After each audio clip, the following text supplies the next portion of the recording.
ಉಚ್ಚಾಟನೆ ಬಳಿಕವೂ ಒಟ್ಟಾಗಿ ಕಾಣಿಸಿಕೊಂಡಿದ್ದಾರೆ ಬಿಜೆಪಿಯ ರೆಬೆಲ್ಸ್ ನಾಯಕರು. ರಮೇಶ್ ಜಾರಕಿಹೊಳಿ ನಿವಾಸಕ್ಕೆ ತೆರಳಿದಂತ ಶಾಸಕ ಯತ್ನಾಳ್ ಈಗಾಗಲೇ ಬಿಜೆಪಿಯಿಂದ ಯತ್ನಾಳ್ ಅವರು ಉಚ್ಚಾಟನೆ ಆಗಿದ್ದಾರೆ. ಅಂತರ ಕಾಯ್ದುಕೊಳ್ಬೇಕು ಅಂತ ರೆಬೆಲ್ಸ್ ನಾಯಕರು ಹೇಳ್ತಾರೆ ನಿಜ, ಬಟ್ ಅಲ್ಲಲ್ಲಿ ಆಗಾಗ ಒಟ್ಟೊಟ್ಟಿಗೆ ಕಾಣಿಸ್ಕೊಳ್ತಾ ಇದ್ದಾರೆ. ರಮೇಶ್ ಜಾರಕಿಹೊಳಿ ಅವರ ನಿವಾಸಕ್ಕೆ ತೆರಳಿದ್ದಾರೆ ಯತ್ನಾಳ್ ಅವರು. ಗೋಕಾಕ್ ಗ್ರಾಮ ದೇವತೆ ಜಾತ್ರಾ ಮಹೋತ್ಸವದಲ್ಲಿ ಭಾಗಿಯಾಗಿದ್ದಾರೆ. ಮಹಾಲಕ್ಷ್ಮಿ, ದುರ್ಗಾದೇವಿ, ದ್ಯಾಮವ್ವ ದೇವಿ ದರ್ಶನವನ್ನ ಪಡೆದಿದ್ದಾರೆ ರೆಬೆಲ್ಸ್ ನಾಯಕರು. ನಿನ್ನೆ ರಾತ್ರಿ ದೇವಸ್ಥಾನಕ್ಕೆ ತೆರಳಿ ಪೂಜೆ ಸಲ್ಲಿಸಿ ಇಬ್ಬರೂ ಚರ್ಚೆ ಮಾಡಿದ್ದಾರೆ. ರಮೇಶ್ ಜಾರಕಿಹೊಳಿ ಹಾಗೂ ಯತ್ನಾಳ್ ಅವರು ಭಾರಿ ಕುತೂಹಲ ಕೆರಳಿಸ್ತಾ ಇದೆ ಇಬ್ಬರು ನಾಯಕರ ನಡೆ. ಕಾರಣ ಇಲ್ಲಿವರೆಗೂ ಕೂಡ ನೋಡಿ ರೆಬೆಲ್ಸ್ ನಾಯಕರು ಅಂತರ ಕಾಪಾಡ್ಕೊಳ್ತಾ ಇದ್ರು. ಕಾರಣ ವರಿಷ್ಠರ ಕೆಂಗಣ್ಣಿಗೆ, ಅವರ ಕೋಪಕ್ಕೆ ನಾವು ಗುರಿಯಾಗಬಾರ್ದು. ಬಿಜೆಪಿಯಿಂದ ಉಚ್ಚಾಟಿತ ಆಗಿರುವಂತ ಶಾಸಕ ಯತ್ನಾಳ್ ಅವರ ಜೊತೆಗೆ ನಾವು ಕಾಣಿಸ್ಕೊಂಡ್ರೆ ನಮ್ಮ ಮೇಲೂ ಕೂಡ ಶಿಸ್ತು ಕ್ರಮ ಆಗುತ್ತೆ ಅನ್ನುವಂಥ ಕಾರಣಕ್ಕೆ ಅಂತರ ಕಾಯ್ದುಕೊಳ್ತಾ ಇದ್ರು. ಆದ್ರೀಗ ನೋಡಿ ರಮೇಶ್ ಜಾರಕಿಹೊಳಿ ಅವರು ಮತ್ತೆ ಯತ್ನಾಳ್ ಅವರು ಒಂದೇ ಕಾರಲ್ಲಿ ಓಡಾಡಿದ್ದಾರೆ, ದೇವರ ದರ್ಶನ ಪಡ್ಕೊಂಡಿದ್ದಾರೆ, ಜಾತ್ರೆಯಲ್ಲಿ ಭಾಗಿಯಾಗಿದ್ದಾರೆ. ಸಾಕಷ್ಟು ಕುತೂಹಲ ಕೆರಳಿಸ್ತಾ ಇದೆ ಇವರಿಬ್ಬರ ಭೇಟಿ. ಮತ್ತಷ್ಟು ಡೀಟೇಲ್ಸ್ ಕೊಡ್ತಾರೆ ಪ್ರತಿನಿಧಿ ರಾಕೇಶ್. ಈಗಾಗಲೇ ರಮೇಶ್ ಜಾರಕಿಹೊಳಿ ಅವರು ಸೇರಿದಂತೆ ಅನೇಕರೇನು ರೆಬೆಲ್ಸ್ ತಂಡದಲ್ಲಿದ್ದಾರೆ. ಅವರು ಯತ್ನಾಳ್ ಅವರ ಜೊತೆಗೆ ಅಷ್ಟು ಸಂಪರ್ಕ ಇರ್ತಾ ಇರಲಿಲ್ಲ, ಕಾರಣ ಅಂತರ ಕಾಯ್ದುಕೊಳ್ತಾ ಇದ್ರು. ಅವ್ರ ಜೊತೆ ಗುರುತಿಸ್ಕೊಂಡ್ರೆ ನಾವು ವರಿಷ್ಠರ ಕೆಂಗಣ್ಣಿಗೆ ಗುರಿ ಆಗ್ತೀವಿ ಅಂತ. ಬಟ್ ರಮೇಶ್ ಜಾರಕಿಹೊಳಿ ಅವರು ಅವ್ರ ಜೊತೆಗೇನೆ ಓಡಾಡಿದ್ದಾರೆ, ದೇವ್ರ ದರ್ಶನ ಪಡೆದಿದ್ದಾರೆ. ಈ ಭೇಟಿ ಕುತೂಹಲ ಕೆರಳಿಸ್ತಾ ಇದೆ. ಏನ್ ಮಾತುಕತೆ ಆಗಿರ್ಬೋದು ಅಂತ.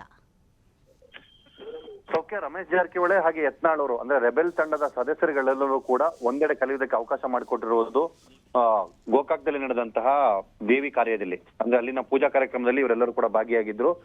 ಈ ಸಂದರ್ಭದಲ್ಲಿ ವೈಯಕ್ತಿಕವಾಗಿ ಅವರು ತಮ್ಮ ಸ್ನೇಹ ಸಂಬಂಧವನ್ನ ಮುಂದುವರಿಸಿಕೊಂಡು ಹೋಗುವ ವಿಚಾರಕ್ಕೆ ಸಂಬಂಧಪಟ್ಟ ಹಾಗೆ ಅಲ್ಲಿ ಮಾತುಕತೆಯನ್ನ ಮಾಡ್ಕೊಂಡಿದ್ದಾರೆ. ಆದ್ರೆ ಇಲ್ಲಿ ರಾಜಕೀಯವನ್ನ ಮಾತನಾಡಿರುವುದಿಲ್ಲ ಅನ್ನುವಂಥದ್ದು ಕೂಡ ಇಲ್ಲ. ಆದ್ರೆ ಪಕ್ಷದ ವೇದಿಕೆಗಳಲ್ಲಿ ಮಾತ್ರ ನಾವು ಯತ್ನಾಳ್ ವಿರುದ್ಧ ಮಾತನಾಡುವುದಿಲ್ಲ ಅನ್ನುವಂತ ಮಾತನ್ನ ಹೇಳ್ಕೊಂಡಿದ್ದಾರೆ. ಎಲ್ಲೂ ಕೂಡ ಯತ್ನಾಳ್ ಅವರನ್ನ ಜೊತೆಗೆ ಸೇರಿಸಿಕೊಳ್ಳಲ್ಲ, ನಿರ್ಧಾರಗಳನ್ನ ತೆಗೆದುಕೊಳ್ಳೋದಿಲ್ವ ಅನ್ನೋದು. ಉಳಿದಂತೆ ನಮ್ಮ ಸ್ನೇಹ ಸಂಬಂಧ ಎಂದಿನಂತೆ ಇರ್ತದೆ, ಅದನ್ನ ನಾವು ಪಕ್ಷ ಮತ್ತು ರಾಜಕಾರಣದಿಂದ ದೂರ ಇಡ್ತೇವೆ ಅನ್ನುವಂತ ಮಾತನ್ನ ರೆಬೆಲ್ಸ್ ತಂಡದ ಸದಸ್ಯರು ಹೇಳ್ಕೊಂಡಿದ್ರು. ಈಗ ಅದಕ್ಕೆ ಸಾಕ್ಷಿಯಾಗಿ ಈ ದೇವಸ್ಥಾನದ ಪೂಜಾ ಕಾರ್ಯಕ್ರಮ ಸಿಕ್ಕಿದೆ.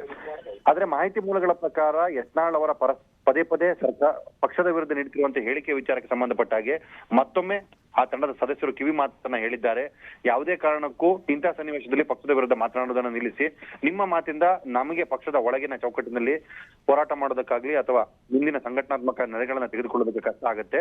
ಆ ಹಿನ್ನೆಲೆಯಲ್ಲಿ ನೀವು ಈ ವಿಚಾರದಿಂದ ಸ್ವಲ್ಪ ಮುತುವರ್ಜಿಯನ್ನು ವಹಿಸಿಕೊಂಡು ಮಾತನಾಡುವುದನ್ನ ಕಮ್ಮಿ ಮಾಡಿ ಅನ್ನುವಂತಹ ಮಾತನ್ನ ಹೇಳಿದ್ದಾರೆ ಅನ್ನುವಂಥದ್ದಿದೆ. ಉಳಿದಂತೆ ವೈಯಕ್ತಿಕ ನೆಲೆಗಟ್ಟಿನಲ್ಲಿ ಆಗಿರುವಂತಹ ಚರ್ಚೆಗಳು ಬೇರೆ ಇದೆ. ಆದ್ರೆ ರಾಜಕೀಯವಾಗಿ ಇದೊಂದು ವಿಚಾರವನ್ನು ಅವರು ಪರಸ್ಪರ ವಿನಿಮಯ ಮಾಡ್ಕೊಂಡಿದ್ದಾರೆ ಅನ್ನುವಂಥ ಮಾಹಿತಿ ಸಿಕ್ಕಿದೆ. ಸೌಖ್ಯ, ಥ್ಯಾಂಕ್ ಯು ರಾಕೇಶ್ ಮಾಹಿತಿಗೆ.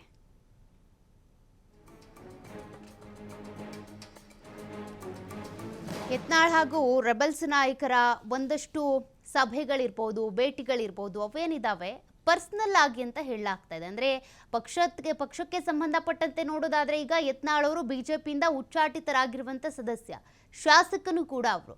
ಆದರೆ ಅವ್ರ ಜೊತೆಗೆ ಪಕ್ಷಕ್ಕೆ ಸಂಬಂಧಪಟ್ಟಂತೆ ಯಾವುದೇ ಮಾತುಕತೆಗಳಾಗ್ತಾ ಇಲ್ಲ. ಬದಲಿಗೆ ನೀವು ಪಕ್ಷಕ್ಕೆ ವಿರೋಧವಾಗಿ ಹೇಳಿಕೆಗಳನ್ನ ಕೊಡೋದ್ರಿಂದ ನಾವು ನಿಮ್ಮನ್ನು ಮತ್ತೆ ಪಕ್ಷಕ್ಕೆ ಸೇರಿಸ್ಕೊಳ್ಳೋದಕ್ಕೆ ಮಾಡ್ತಾ ಇರುವಂಥ ಪ್ರಯತ್ನಕ್ಕೆ ಅಡ್ಡಿ ಆಗ್ತಾ ಇದೆ ಅಂತ ಕೂಡ ಮಾತುಕತೆ ಆಗಿದೆಯಂತೆ.